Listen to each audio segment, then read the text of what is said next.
नमस्कार, उत्तराखंड समाचार में आपका स्वागत है। मैं रेणु प्रीतिपंत। सबसे पहले मुख्य समाचार। प्रकाश पर्व दीपावली को यूनेस्को ने अमूर्त सांस्कृतिक धरोहर की सूची में किया शामिल। प्रधानमंत्री नरेंद्र मोदी ने देशवासियों को दी बधाई। दीपावली को हमारी सभ्यता की आत्मा बताया।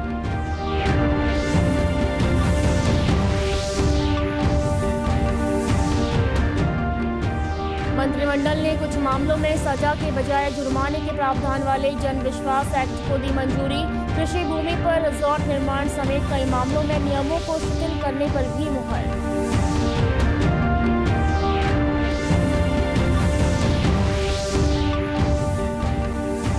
मुख्यमंत्री पुष्कर सिंह धामी ने लॉन्च की मेरी योजना पुस्तक और माई स्कीम उत्तराखंड पोर्टल। अब एक क्लिक और किताब में मिलेंगी राज्य की सभी सरकारी योजनाओं की पूरी जानकारी। घर बैठे योजना चुनने और आवेदन करने में होगी आसानी।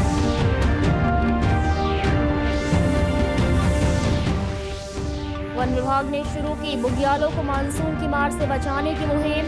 पवाली कांठा में 1000 वर्ग मीटर क्षेत्र का जियो जूट से किया ट्रीटमेंट। नाजुक परिस्थितिकी तंत्र को मिलेगी नई जिंदगी।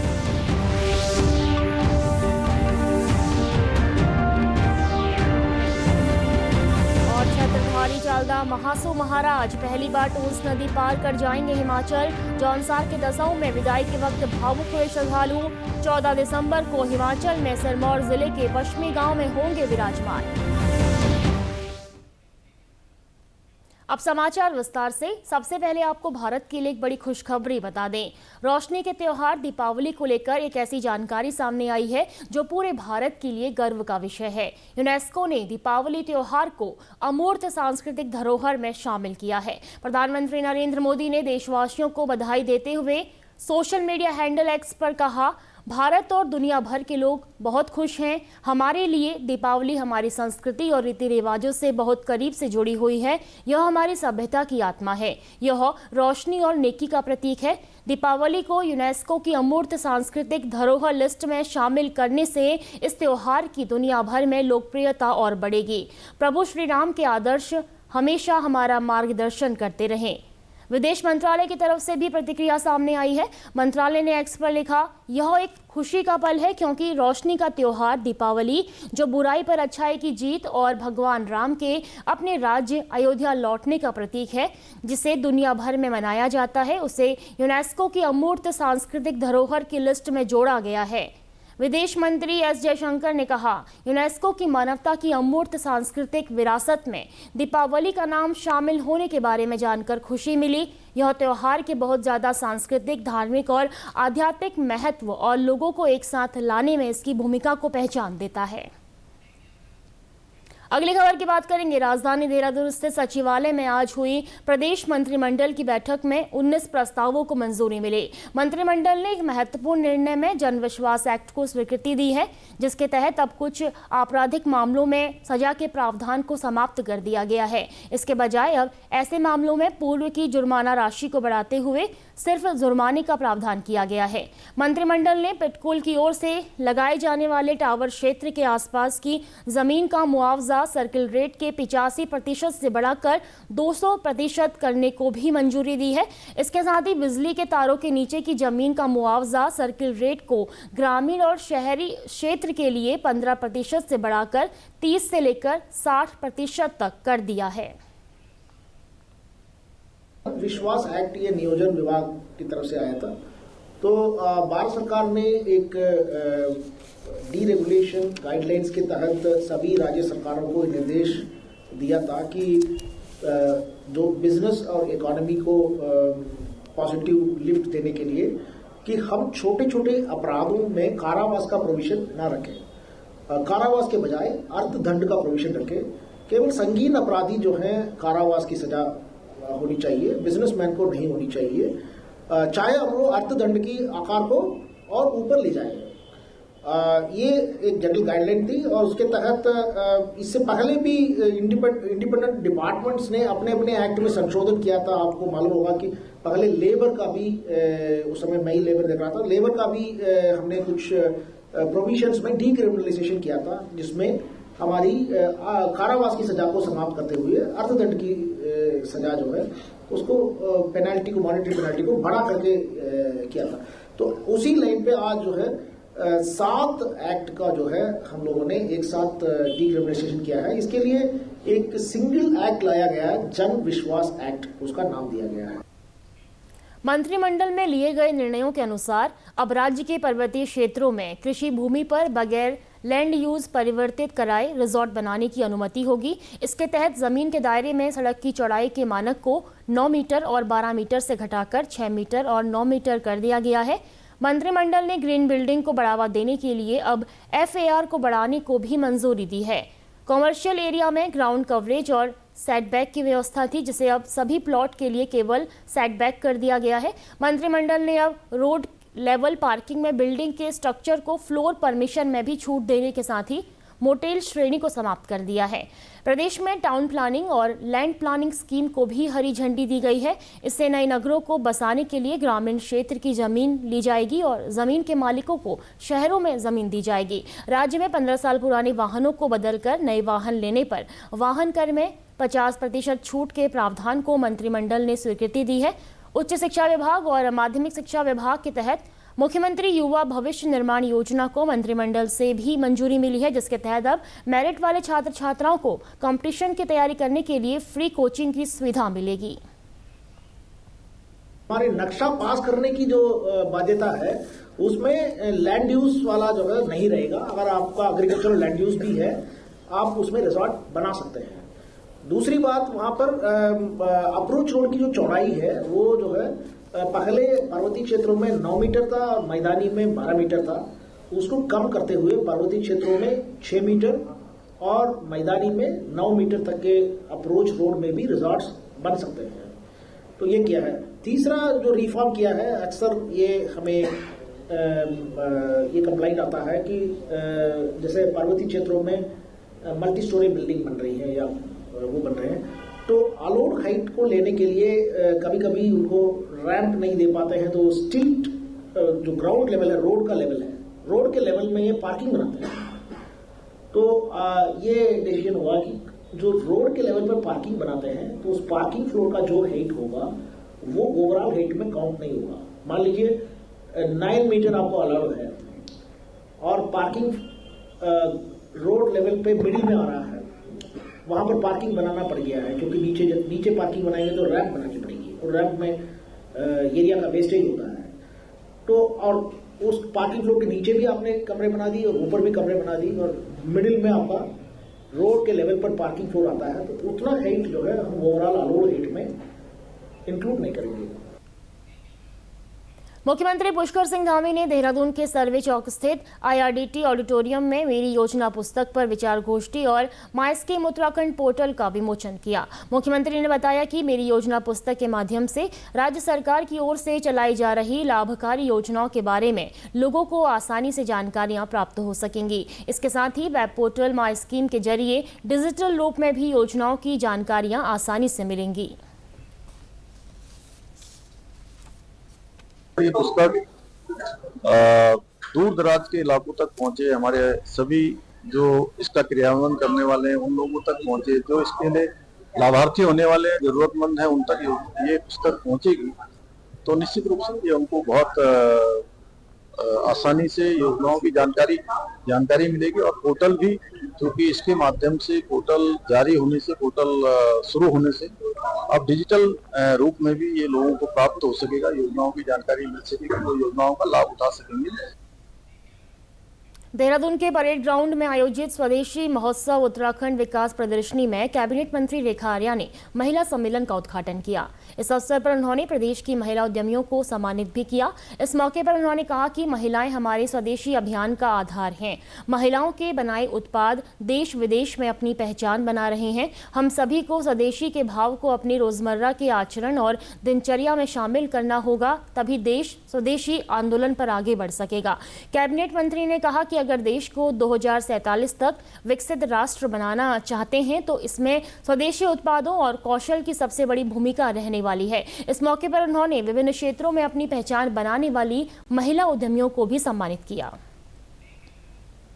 अगली खबर की बात करेंगे। कृषि ग्राम एवं सैनिक कल्याण मंत्री गणेश जोशी ने कुमाऊं भ्रमण के दौरान पिथौरागढ़ में पूर्व सैनिक संगठन पिथौरागढ़ के पूर्व सैनिकों से मुलाकात की। इस दौरान उन्होंने हल्द्वानी में शहीदों के आश्रितों और उनके बच्चों के लिए एक हॉस्टल का निर्माण करने की भी घोषणा की, जिसका नाम जनरल बिपिन चंद्र जोशी के नाम पर रखा जाएगा। इसके साथ ही जिले के पूर्व सैनिकों के लिए एक मिलन केंद्र स्थापित करने की भी घोषणा की गई, जिससे पूर्व सैनिकों को संवाद और सहयोग का सशक्त मंच मिल सकेगा। इसके साथ ही उन्होंने पिथौरागढ़ स्थित general BC Joshi army public school पहुंचकर जनरल बीसी जोशी की प्रतिमा पर पुष्प चक्र अर्पित कर उन्हें श्रद्धांजलि दी। उन्होंने डीडीहाट स्थित जिला सैनिक कल्याण एवं पुनर्वास कार्यालय का भी निरीक्षण किया और जनपद में संचालित योजनाओं की प्रगति की जानकारी ली। अपने पैतृक गांव चनपट्टा पहुंचने पर ग्रामीणों ने उनका स्वागत किया। मंत्री जोशी ने ग्रामीणों की समस्याओं को सुनकर कई मामलों का मौके पर निस्तारण किया और शेष मामलों को संबंधित अधिकारियों को शीघ्र हल करने के निर्देश दिए। अगली खबर की बात करेंगे। केंद्र सरकार ने प्रदेश के 184 ग्रामीण सड़कों के निर्माण के लिए 1700 करोड़ रुपए मंजूर किए हैं। मुख्यमंत्री पुष्कर सिंह धामी ने इसके लिए प्रधानमंत्री नरेंद्र मोदी और केंद्रीय कृषि और ग्राम्य विकास मंत्री शिवराज सिंह चौहान का आभार जताया। केंद्रीय मंत्री से मुलाकात के दौरान मुख्यमंत्री ने प्रदेश में प्राकृतिक आपदा से 946 सड़कों और 15 पुलों के क्षतिग्रस्त होने की भी जानकारी दी। पुलों के पुनर्निर्माण के लिए लगभग 650 करोड़ रुपए की आवश्यकता है। आपदा से क्षतिग्रस्त लगभग 5900 घरों की मरम्मत के लिए भी उत्तराखंड को आवश्यक धनराशि उपलब्ध कराने का अनुरोध किया गया। यह भी जानकारी दी गई कि राज्य के लगभग 90% किसान लघु एवं सीमांत श्रेणी के हैं। उन्होंने कहा कि आगामी 5 वर्षों तक प्रतिवर्ष 200 करोड़ रुपए के बजट की दरकार है। केंद्रीय मंत्री ने धनराशि आवंटन का भरोसा दिलाया।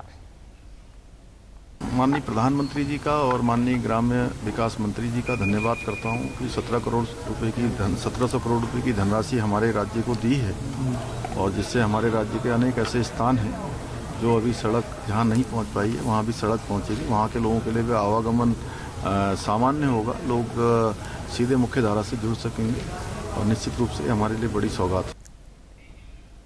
यहाँ रुकेंगे एक छोटे से ब्रेक के लिए, जल्द लौटते हैं आपके बीच। जल्दी टिफिन पैक करो। राजू मोबाइल छोड़ो। अरे दीदी वो बैंक का नंबर चाहिए, रिफंड ही नहीं आया है। मिल गया अब भी कॉल करता हूँ दीदी। बिना नंबर जांचे? अक्सर जालसाज बैंक की नकली वेबसाइट और फर्जी नंबर से पैसों की धोखाधड़ी करते हैं। तो फिर सही नंबर? बैंक की ऑफिशियल वेबसाइट या तो कार्ड। आपने तो बचा लिया दीदी। काम से नहीं। आरबीआई कहता है सही वित्तीय बर्ताव करे आपका बचाव।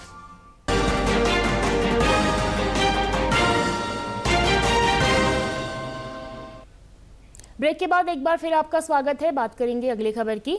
मानसून काल में अतिवृष्टि के कारण हिमालय के ऊंचाई वाले बुग्याली क्षेत्रों में भूशरण के साथ ही जगह जगह छोटे छोटे नाले बन जाते हैं। कई जगह भूस्खलन व मिट्टी कटाव से ये नाले गड्ढों में तब्दील हो जाते हैं। इससे पर्वतीय घास के मैदानों की सुंदरता और नाजुक पारिस्थितिकी तंत्र पर भी असर होता है।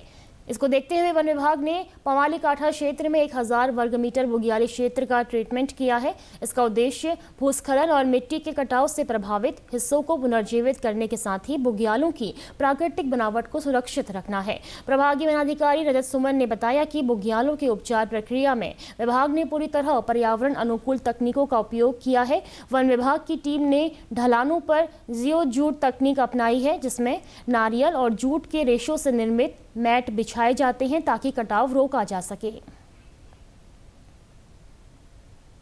उसी में बुग्यालों का रेस्टोरेशन की जो हमारी योजना के तहत हम लोगों ने उत्तरी जखोली और अगस्त्यमुनि के क्षेत्रों में अभी 2 हमने इस तरीके के पैचेस लिए हैं जहां पे लगभग 1000 मीटर स्क्वायर का हमने ट्रीटमेंट किया है, जिसमें ये है कि पूरा हम लोगों का जो पूरा ट्रीटमेंट है वो इकोलॉजिकल मतलब एक हमारा अप्रोच रहता है। एंड जैसे उसमें हम जियो जूट का प्रयोग करते हैं, उसमें वेजिटेटिव चेक डैम्स हम करते हैं और भी जैसे ड्राई चेक डैम्स भी हम यूज़ करते हैं जहाँ पे हम इस तरीके गदेरों को हम जहाँ पे ट्रीट कर पाएँ। वर्षा काल में हिमालयी क्षेत्रों में अतिवृष्टि से भूशरण और भूस्खलन बुग्याली क्षेत्रों को भारी नुकसान होता है। इस दिशा में कार्यवाही न किए जाने से साल दर साल हिमालय के एक बड़े भूभाग को नुकसान पहुंचता है। अब वन विभाग इनके ट्रीटमेंट का कार्य कर रहा है, जो बुग्यालों के संरक्षण में महत्वपूर्ण भूमिका निभाएगा। वर्षाकाल में हिमालयी क्षेत्र में अतिवृष्टि और अत्यधिक बारिश के कारण बुग्याली क्षेत्रों में भूधसाव, भूकटाव और भूक्षरण के कारण बुग्याली क्षेत्रों को नुकसान पहुंचता है। इस दिशा में कोई कार्रवाई न होने से साल दर साल इसका व्यापक पैमाना बढ़ जाता है, जिससे हिमालयी क्षेत्र के बड़े स्तर पर बुग्यालों को नुकसान पहुंचता है। लेकिन इस दिशा में रुद्रप्रयाग के वन विभाग द्वारा ट्रीटमेंट की दिशा में कार्रवाई की गई है, जो हिमालयी बुग्यालों के संरक्षण में महत्वपूर्ण भूमिका निभाएगा। Kuldeep Rana, DD news, Rudraprayag. आस्था और परंपरा के प्रतीक छत्रधारी चालदा महासू महाराज पहली बार टोंस नदी पार कर उत्तराखंड से हिमाचल प्रदेश के शिलाई क्षेत्र के पश्चिमी गांव के लिए प्रस्थान कर चुके हैं। इस ऐतिहासिक प्रवास को लेकर हिमाचल के गांव में भारी उत्साह देखा जा रहा है। स्थानीय लोगों का मानना है कि महाराज के आगमन से क्षेत्र में खुशहाली और सुख समृद्धि आएगी। जौनसार बावर क्षेत्र के खत पशगांव स्थित दसों मंदिर से हजारों भक्तों ने नम आंखों से चालदा महाराज को भावुक विदाई दी। 2.5 साल से यहाँ प्रवास कर रहे महाराज जब गर्भगृह से बाहर निकले तो पूरा वातावरण जयकारों से गूंज उठा। चालदा महासू महाराज की देवडोली यात्रा मार्ग में जगह जगह पड़ाव रहेंगे और 14 दिसंबर को हिमाचल के सिरमौर जिले में शिलाई क्षेत्र के पश्चिमी गांव स्थित चालदा महासू महाराज मंदिर में विराजमान होंगे। दसांव निवासी तनु चौहान ने कहा कि जब तक देवता यहाँ रहे क्षेत्र में खुशहाली बनी रही। आज विदाई के समय पूरे गांव की आंखें नम हैं। उम्मीद है जल्द ही महाराज वापस लौटेंगे।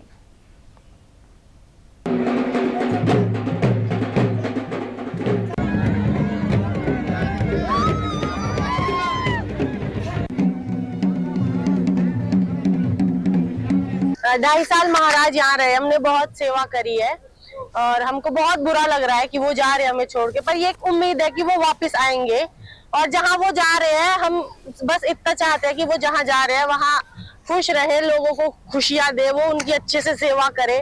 बाकी हमको बहुत बुरा लग रहा है वो जा रहे हैं। इतने सालों में हमने उनकी बहुत सेवा करी, हमको बहुत कुछ उन्होंने दिया है। स्थानीय निवासी कलम सिंह चौहान ने बताया कि महाराज के प्रवास के दौरान यहाँ के लोग अत्यंत खुश थे और उनकी विदाई क्षण बेहद भावुक रही। लगभग 14 तारीख को महाराज पश्चिमी पहुंचेंगे, तो पूरे जौनसार बावर और पूरे हिमाचल प्रदेश के जितने भी लोग हैं, हजारों की संख्या में भक्तगण महाराज के साथ चलेंगे इस यात्रा में। और हम सभी बहुत भाग्यशाली हैं कि महासू चालदा महाराज का आशीर्वाद हम पर बना रहता है। पंडित राजेंद्र नौटियाल ने कहा कि यह पहला अवसर है जब चालदा महासू महाराज टोंस नदी पार कर हिमाचल के पश्चिमी गांव की ओर प्रस्थान कर रहे हैं। यह पूरे क्षेत्र के लिए ऐतिहासिक पल है। जहाँ इतिहास में पहली बार जा रहे हैं, आज तक कभी गए नहीं वहाँ पर, और एक ऐतिहासिक यात्रा है उनके, वो भी बड़े गौरवान्वित है, बड़ी खुशी है उनकी। यहाँ मैं गया था वहाँ 1 हफ्ते पहले, वो उनके उत्साह की लहर है। उन्होंने 40-50 हज़ार लोगों की व्यवस्था करी है और निश्चित वहाँ की सरकार इन्वॉल्व है, इसमें सरकार काम कर रही है वहाँ पर। पुजारी लायक राम ने बताया कि जौनसार बावर में देवता के प्रवास से हमेशा खुशहाली आती है। 4 से 5 दिन की बागड़ी जौनसार क्षेत्र में रहेगी, जिसके बाद देवता 14 दिसंबर को पश्चिमी गांव पहुंचेंगे। चारों मास की वहाँ स्थापना हुई महेंद्रथ में, फिर उसके बाद इनके इलाका क्षेत्र बंट गया। बोठा राज मानसू का हनूर में दिया, जो आज मुल्क में है, और बाशी को एक बावर की पट्टी मिली, वहाँ दिया मानते मुल्क। पवास को एक 5 पील 3 पट्टी वहाँ उसको मानते हैं। चालदा महाराज साठी और पांसी में, जो आज सिरमौर में जा रहा है, जो आज वर्तमान यहाँ है, ये मुलुकपति है, इसको मुलुकपति बोलते हैं। ऐसे 4 महासु है, बड़ा बाशिक है, बोठा महाराज है, पवासी है, चालदा महाराज। महाराज की विदाई और यात्रा को लेकर पूरे जौनसार के साथ ही हिमाचल के शिलाई क्षेत्र में श्रद्धा और उत्साह का विशेष माहौल बना हुआ है। एक और जहां जौनसार क्षेत्र में लोग भावुक हैं, वहीं हिमाचल के लोग देवता के आगमन से खासे उत्साहित हैं। अगली खबर की ओर बढ़ेंगे। जनपद उत्तरकाशी के मुखबा गांव में मां गंगा के शीतकालीन प्रवास पर अब देश विदेश से श्रद्धालुओं का आगमन शुरू हो गया है। सर्द हवाओं के बीच मां गंगा के दर्शन को लेकर उत्साह देखने को मिल रहा है। गंगोत्री धाम के कपाट बंद होने के बाद मां गंगा 6 महीने के लिए शीतकालीन गद्दी स्थल मुखबा में विराजमान है। इन दिनों श्रद्धा और प्राकृतिक सौंदर्य का अनोखा संगम बन गया है।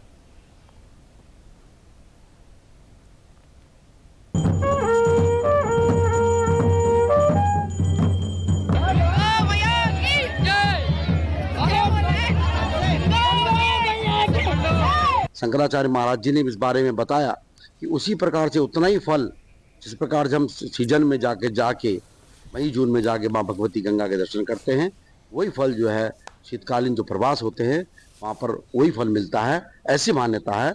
आप सब लोग पधारे, सारी सुविधाएं सरकार के द्वारा यहाँ पर की गई है, पानी, सड़क, रोड, बिजली सब ठीक है। आप लोग सारे देशवासी पधारें और प्रकृति का आनंद भी लें, माँ भगवती के दर्शन भी करें। यहाँ रोजाना श्रद्धालु मां गंगा के दर्शन को पहुंच रहे हैं। बर्फबारी शुरू होते ही यह संख्या और बढ़ने की उम्मीद है। शीतकालीन यात्रा आध्यात्मिक शांति के साथ साथ प्रकृति की अनुपम सुंदरता भी देती है। इस समय रोजाना 200 से ज्यादा यात्री दर्शन को आ रहे हैं। आजकल माँ पतित पावनी माँ भगवती गंगे के शीतकालीन दर्शन जो है हमारे गांव मुखी मठ में मुखवा में हो रहे हैं और काफ़ी श्रद्धालु हम लोग 3 साल से जो हम लोग देख के आ रहे हैं, काफ़ी श्रद्धालु हम लोग वहाँ पे देख रहे हैं। कम से कम 250 से 300 यात्री हमारे माँ गंगा के दर्शन के लिए आ रहे हैं। हर्षल घाटी के उपला टकनौर पट्टी का यह गांव अपने पारंपरिक लकड़ी के मकानों और मां गंगा मंदिर के लिए खास है। श्रद्धालुओं और पर्यटकों का कहना है कि बहुत सुकून यहां आकर मिलता है। ठंड बहुत है लेकिन मां गंगा के दर्शन का जो आनंद है वो कहीं और नहीं मिलता। हम 6 लोग आए हैं जयपुर राजस्थान से और हमने हरिद्वार से बाइक ली है और यहाँ पे ना बहुत सारी चीजें हमें अच्छी लगी। इतनी आपदा आई उसके बाद भी है ना सड़कों का काम है ना अच्छे से हो रहा है। बीच में कुछ पत्थर पड़े मिले उनके लिए भी ना लोग अच्छे से काम कर रहे हैं कि हटा रहे हैं, बार बार में दिक्कत नहीं आ रही है। तो मैं तो धन्यवाद देना चाहूंगा बीजेपी सरकार का, यहाँ के मुख्यमंत्री का। पुलिस उपाधीक्षक जनक सिंह पवार का कहना है कि शीतकालीन यात्रा सुचारू रूप से चल रही है। अभी श्रद्धालुओं की संख्या कम है। पुलिस की ओर से मंदिर परिसर में सुरक्षा के इंतजाम किए गए हैं। ये हमारी तरफ से जो है ये कोतवाली, मनेरी, बटवाड़ी चौकी, हरसिल थाना और ये हमारा जो मुखबा में जो माँ गंगा मैया जो है इस टाइम जो है स्थापित है, तो वहाँ पे हमारी गार्ड है और वहाँ पे हम अपडेट्स लेते हैं कि पर डे जो है कितने तीर्थ यात्री जो है कितने यात्री वहाँ पे दर्शन कर रहे हैं और हम मॉनिटरिंग कर रहे हैं। कोटद्वार के पनियाली स्थित उत्तराखंड बांस एवं रेशा प्रशिक्षण केंद्र में राष्ट्रीय हस्तशिल्प सप्ताह के अंतर्गत आज से 20 प्रशिक्षणार्थियों का 2 माह का प्रशिक्षण आरंभ हुआ। जिला उद्योग केंद्र की ओर से संचालित प्रशिक्षण कार्यक्रम का उद्घाटन विधानसभा अध्यक्ष रितु खंडूरी ने किया। इस मौके पर उन्होंने कहा कि इस प्रशिक्षण के माध्यम से महिलाएं आत्मनिर्भर बनेंगी। हस्तशिल्प विकास परिषद के सहायक निदेशक नलिन राय ने बताया कि यह कार्यक्रम विशेषकर अनुसूचित जाति के वर्ग के लोगों के लिए है। इसमें स्थानीय बांस व रिंगाल से विभिन्न प्रकार के 30 से अधिक मॉडल बनाए जाएंगे। वहीं जिला उद्योग केंद्र की प्रबंधक उपासना सिंह ने बताया कि प्रशिक्षण की अवधि 50 दिन है। इस डिज़ाइन डेवलपमेंट वर्कशॉप में हमारे इम्पैनल डिज़ाइनर और मास्टर द्वारा हमारे क्लस्टर्स में 30 नए डिज़ाइन सिखाए जाएंगे, जो डिज़ाइंस हमारे मार्केट को कॉम्पीट करके हमारे कारीगरों की आय में वृद्धि करेंगे। हमारे जो स्कीम के अंतर्गत हम 20 से 30 कारीगरों का एक बैच बनाते हैं। ये बैच हमारे 20 कारीगरों का है, जिसमें हम इनको 300 रुपये पर डे के हिसाब से वेज कंपनसेशन देंगे। तो यहाँ पर अगर इंफ्रास्ट्रक्चर देखा जाए तो कारीगरों का ये काफ़ी अच्छा इंफ्रास्ट्रक्चर है। यहाँ पर 12 महीने काम चलता है, तो यहाँ पर हमारे पास सारे औजार उपलब्ध हैं और हमारी जो भी ट्रेनिंग है उसमें भी कुछ बजट होता है, जिसमें हम छोटा बहुत इनको टूल्स वगैरह प्रोवाइड करते हैं। इसमें हम महिलाओं को जो ये उद्देश्य है कि महिलाएं सशक्त हों और जो ये कार्यक्रम पूरा है कि वो प्रोडक्ट्स बनाएं, लेकिन उसके साथ साथ हम मार्केटिंग भी उनको हम करवाएं, कि उनका मार्केट करवाएं। डिजिटल भी उनको हम सपोर्ट कर रहे हैं कि वो डिजिटली भी सस्टेन हो, कि अपना प्रोडक्ट्स वो खुद भी बेच सकें। और ये 50 दिन का कार्यक्रम है। माध्यमिक शिक्षा विभाग की बालक बालिकाओं की 3 दिवसीय राज्य स्तरीय वॉलीबॉल प्रतियोगिता गोपेश्वर स्पोर्ट्स स्टेडियम में शुरू हो गई है। उद्घाटन मैच चमोली व हरिद्वार की टीमों ने जीते। प्रतियोगिता में 13 जिलों की टीमें हिस्सा ले रही हैं। 12 दिसंबर तक चलने वाली प्रतियोगिता के बालिका वर्ग के पहले मैच में चमोली ने नैनीताल को 25-7 और 25-23 से लगातार 2 सेट में हराया। दूसरा मैच बालक वर्ग में हरिद्वार और पौड़ी के बीच खेला गया। हरिद्वार ने पौड़ी को लगातार 2 सेट 25-17 और 25-15 के अंतर से हराकर अगले दौर में प्रवेश किया। दिन का तीसरा और बालक वर्ग का दूसरा मैच चमोली और नैनीताल के बीच खेला गया। इसमें चमोली ने नैनीताल को 25-18 और 25-22 से हराकर जीत हासिल की। मुख्य शिक्षा अधिकारी श्रीकांत पुरोहित ने बताया कि प्रतियोगिता में बेहतर प्रदर्शन करने वाले खिलाड़ियों का चयन राज्य स्तरीय टीम के लिए किया जाएगा। यहाँ पे राज्य स्तरीय वॉलीबॉल प्रतियोगिता हमारी स्टेट की हो रही है, जिसमें कि हमारे स्टेट के पूरे जिले प्रतिभाग कर रहे हैं। सभी बच्चे अनुशासित होकर जो है इस क्रीडा प्रतियोगिता में अपना जो है प्रथम द्वितीय तृतीय स्थान प्राप्त करेंगे और उसके बाद जो इसमें फर्स्ट सेकंड थर्ड आते हैं उनको आगे स्टेट के लिए भेजा जाएगा। तो आज हमने चमोली की टीम से खेला। हमने नैनीताल को लगातार 2 सेट से हराया और हमें बहुत अच्छा भी लगा और लगातार 2 सेट हरा के हमारी टीम में कॉन्फिडेंस के साथ साथ हमें अच्छा भी लगा और ये हमारी टीम है।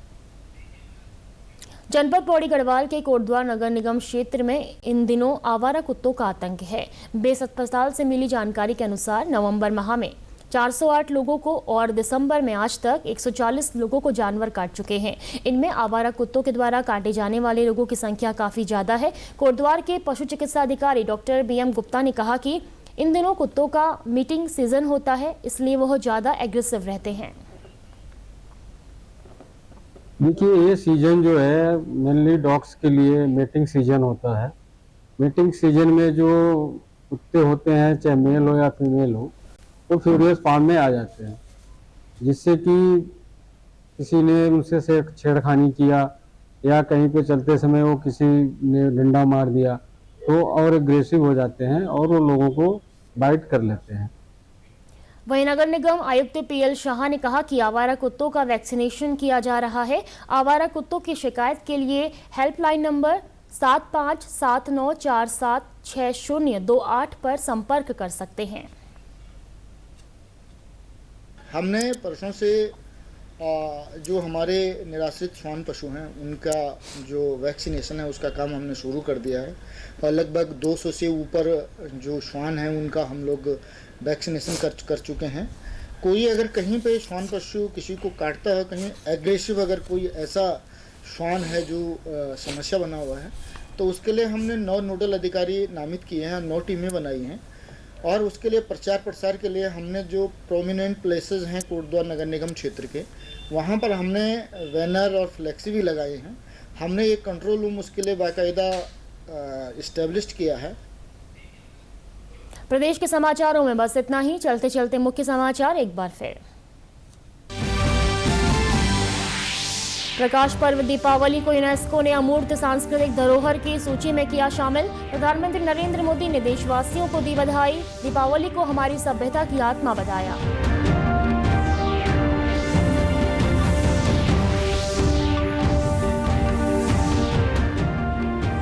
मंत्रिमंडल ने कुछ मामलों में सजा के बजाय जुर्माने के प्रावधान वाले जन विश्वास एक्ट को दी मंजूरी।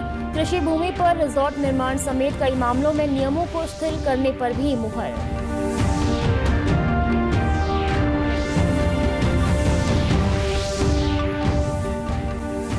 मुख्यमंत्री पुष्कर सिंह धामी ने लॉन्च की मेरी योजना पुस्तक और माई स्कीम उत्तराखंड पोर्टल। अब एक क्लिक और किताब में मिलेंगी राज्य की सभी सरकारी योजनाओं की पूरी जानकारी। घर बैठे योजना चुनने और आवेदन करने में होगी आसानी।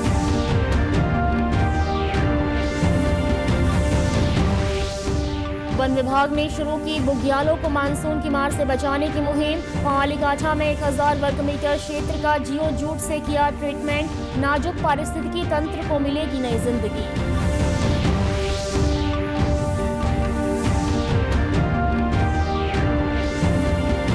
और छत्रधारी चालदा महासू महाराज पहली बार टोंस नदी पार कर जाएंगे हिमाचल। जौनसार के दसऊ में विदाई के वक्त भावुक हुए श्रद्धालु। 14 दिसंबर को हिमाचल में सिरमौर जिले के पश्चिमी गांव में होंगे विराजमान। प्रदेश से जुड़ी अपडेट्स के लिए आप हमसे सोशल मीडिया के माध्यम से भी जुड़ सकते हैं। हमारा एक्स हैंडल है DD_News_देहरादून। हमारा फेसबुक पेज है DD News उत्तराखंड। हमारे YouTube channel DD News Uttarakhand को आप सब्सक्राइब करें और हमारे Instagram page DD News Uttarakhand को भी फॉलो करें। नमस्कार।